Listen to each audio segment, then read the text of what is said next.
the bullets came close. Within about 5 feet of one of their cruisers, you can see one of the holes there in this building. She was walking down Arlington Avenue. Take a look behind me, and you will see a school van. That train was going twice as fast as it should have been going around the curve just about a block away from us. The NTSB wrapping up a press conference right now. The people who live out here are worried they could lose their homes. Take a look at what's behind me. This is an 8-foot-high mound of dirt and trees all coming down this hill from where the shooting may have taken place outside the school. And as you can see around me, these are all parents and grandparents right now because this is where the street is blocked off. Crews have brought in a lot of tractor trailers. They have now unloaded all this heavy equipment. They're going to be using that to upright some of these rail cars. Look over to the left and you'll see what we're talking about. Yeah, David, this fire was pretty bad. Take a look behind me. You can see they've already started to board up the doors and windows back here.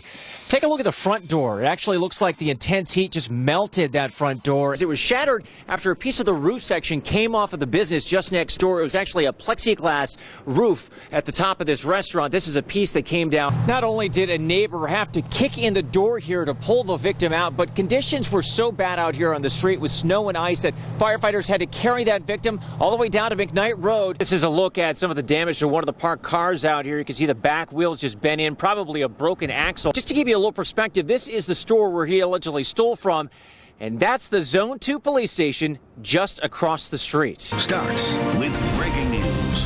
Well, police aren't sure if they were the target, but the bullets came close. Within about 5 feet of one of their cruisers, you can see one of the holes there in this building right next to the Salvation Army where the two officers had just walked in.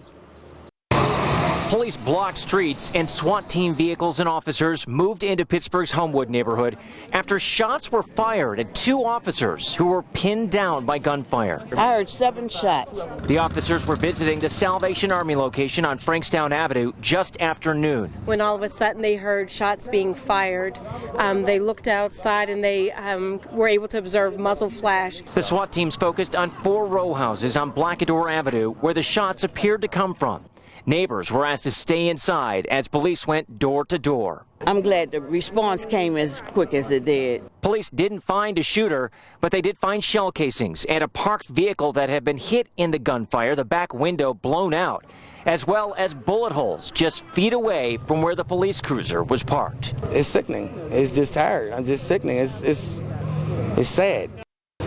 No one was arrested and no one was hurt, but scary moments for the workers and volunteers here at this Salvation Army location. I just interviewed one of the people who works here, and I have that story coming up tonight at 6. I only assumed that I would be paid for what I was owed. Joy Benusa had 2 cars with damage, one that her son was driving, and the other was her husband's, who had drove out to help. We went out with flashlights and really couldn't believe what we saw, and it was just the ooze on the tires just sort of fell off and just there was a puddle. The asphalt sealant had leaked from an MTS tanker truck along a 30-mile stretch of the Pennsylvania Turnpike. Hundreds of cars were damaged in the spill on November 22, 2011. And most of the owners still haven't been reimbursed. How much compensation have you gotten? None. Nothing. According to court records, 680 people filed claims. 280 have been reviewed and paid, with an average payout of $1,800. That leaves 400 people left, including Joy, who had about $1,000 in out-of-pocket costs. Why has it taken so long? Why aren't all of these claims already taken care of? That's a good question. Attorney Tom Frampton was appointed by the U.S. District Court earlier this year to review the claims. He says the process was held up when one of the insurance companies for MTS Trucking declined and later appealed to avoid paying damages. Once they withdrew that appeal, that cleared the way for more than $1 million in claims to be made. It just takes time. I mean, as somebody, it's something that I don't know that anybody's experienced this many claims at one time.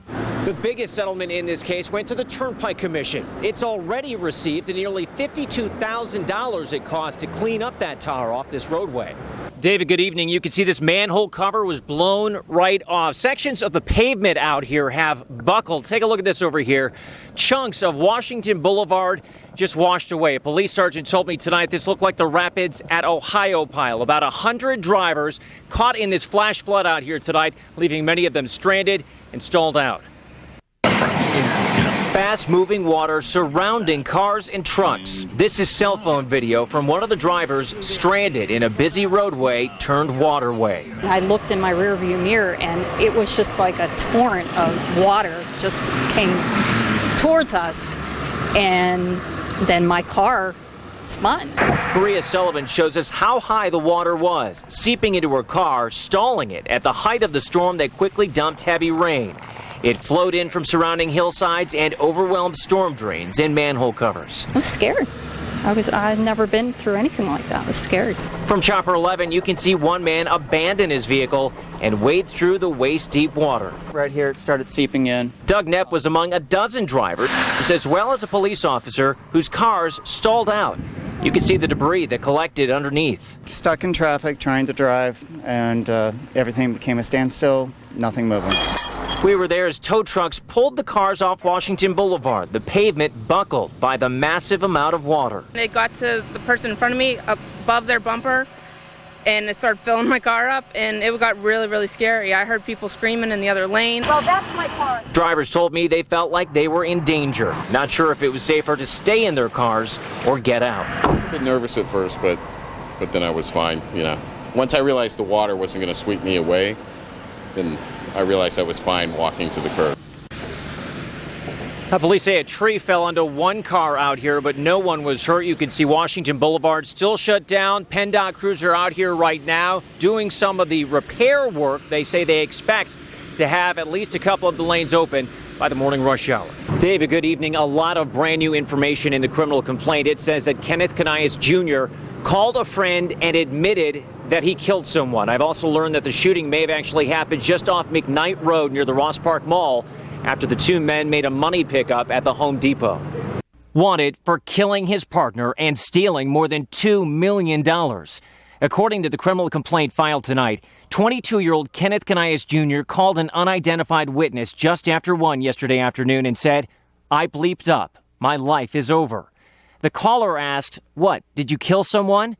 Canais was silent for several seconds, then said yes. He said he had enough money to live on for the rest of their lives. It was more than 2.5 hours later before Garda logistics workers found the armored truck parked underneath the 31st Street Bridge. Found dead inside, 31-year-old Michael Haynes, shot in the back of the head. He wore that badge almost like he was a cop. He treated that as, and that was Mike. He would not let that guy leave with that money. Joe Carcel was Mike's best friend and roommate. He says Mike had only been working at Garda for about 5 months and never mentioned Kenneth's name. I hope he turns himself in and justice prevails, because there is no a price for somebody, you know what I mean? Tonight, we learned that a witness parked at this Home Depot near the Ross Park Mall heard a gunshot.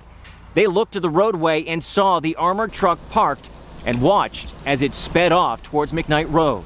Yeah, our belief is that he planned to rob the company, and if he had to kill the guard, he planned to do that. Investigators call the murder heist calculated and premeditated.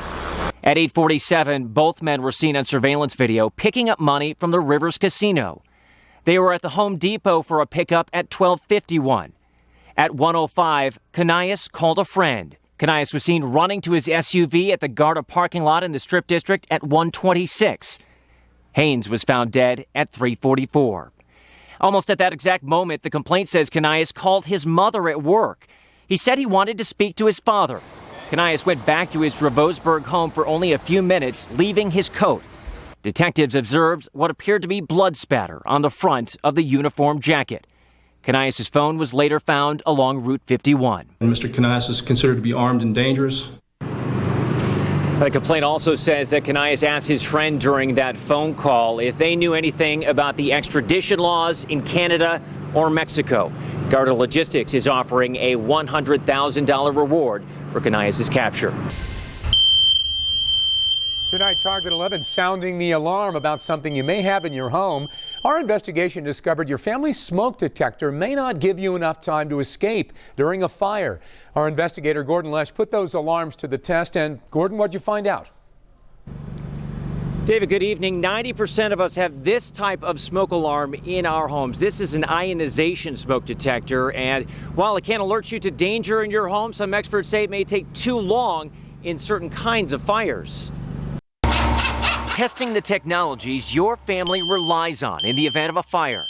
Target 11 coordinated with the Allegheny County Fire Academy to see the difference between two types of smoke detectors. Most experts in research agrees ionization detectors, the ones that are in 90% of U.S. homes, are generally better at sensing fast, blazing fires. But photoelectric are better at detecting slow, smoky, smoldering fires. We got trained firefighters to put them to the test. We started by setting a smoldering fire in this closed room. Our center detector activated first. It takes just over 14 minutes for the photoelectric to sound. But watch, more toxic smoke is building. It took more than 28 minutes, twice the time, for either of the ionization alarms to go off. Activation of the second smoke detector. We also did a second test, setting a fast, flaming fire with a torch and straw. In this case, all of the alarms went off nearly simultaneously, less than a minute after the fire started. This is kind of what you expected. Yes. Steve Imberlina is the division chief at the Fire Academy. He says the difference has to do with the type of smoke and the way the different technologies detect it. Open flame, there's more heat. Heat is energy. Energy is converted to kinetic energy, the energy of movement, so that smoke is going to move faster. He says our test shows the ionization detector has a slower response in a smoldering fire. And according to the National Fire Protection Association, most fire deaths are not caused by burns, but by smoke inhalation. Minutes could mean the difference between life to the amount of property damage. Critical issue that the public cannot ignore. Dean Dennis has made it his mission to warn people about the differences. His daughter Andrea, along with 4 others, were killed in a fire near Ohio State University in 2003. That house had 6 ionization smoke detectors. We talked to Dean by Skype from his home near Cincinnati. All the kids that died in the rooms they were in. They literally did not have a chance. All right, lean on forward for me. 1, 2, 3. Great, Keaton, good. One step at a time, 15-year-old Keaton Mirdo is getting stronger. And shift, lock out that knee. This is part of his physical therapy at the Children's Hospital Rehabilitation Unit. To the amount that Keaton's recovered, that we're walking really with me doing, some help back here to help out with the hips is quite remarkable. In October, Keaton and his sister Brycelyn were in a violent head-on crash while on their way to Trinity High School. At the scene, it was horrific. But we didn't know how bad he really was until we got here and they told us not to expect him to make it. Brycelyn had numerous broken bones, but Keaton's injuries were far more severe. To get where we are now, it shows how amazing my kids are.